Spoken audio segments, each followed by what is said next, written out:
चबडीनो आनी भावनो, आयज आमी पयले वाचपान पळयलां कशे भशेन जेन्ना आमचेर कसलेय संकश्ट येतात तेन्ना आमी देवाक शीण करूंक फावना. देव आमचेर वायट केन्ना कसळून हाडिना. देव आमकां वायटांतलो भायर काडटा. वायट कोण हाडटा?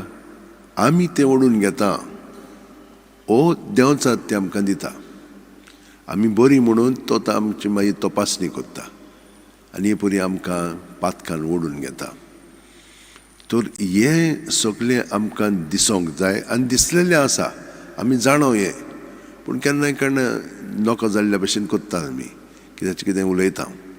ताका लागून आमी शिटकावणी आमचे मदें ही दवरूंक जाय की देव सगळ्या वस्तूंतली आमकां तें बरेपणूच तो काडून दिता.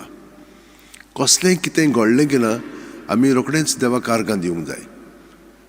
वायट आयलें जाल्यार देवाक कारकां दिवया. तुवें आमकां हें वायट आमचेर कोसळिल्लें आसा ताका लागून आमी तुका दिनवासता.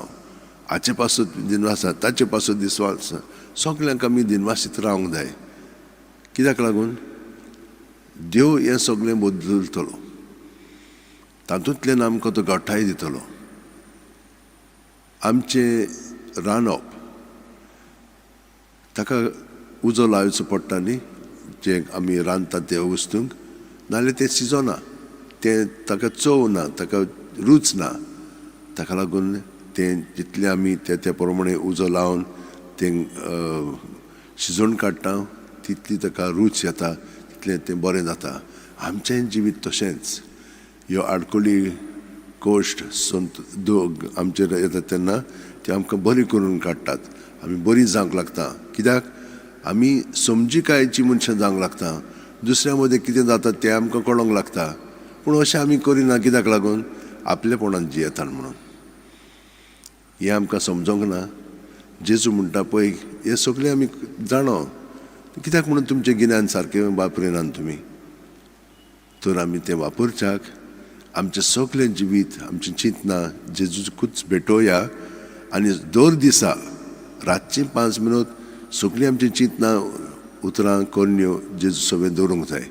जेजू जेजू म्हणून ताचें दवरलीं की ना दुसऱ्या सुकारान तो आमकां सगळें ताचें बरेपणान बोधता. आनी हे परी रातची मागीर आमी जेजूच्या एकवटान वेळ सारता.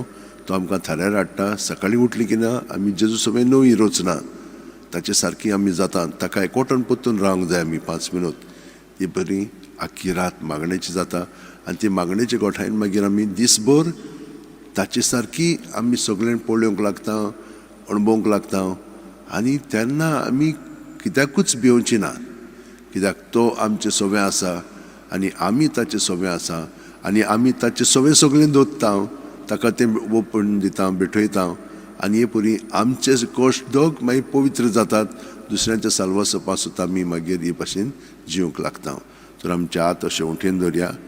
शिकोवण आमकां सगळी मेळिल्ली आसा. तर त्या प्रमाणे जिवंक आमकां आतां मदत मागया. प्रत्येक सुस्कारान जेजून आमी बरोवन येता.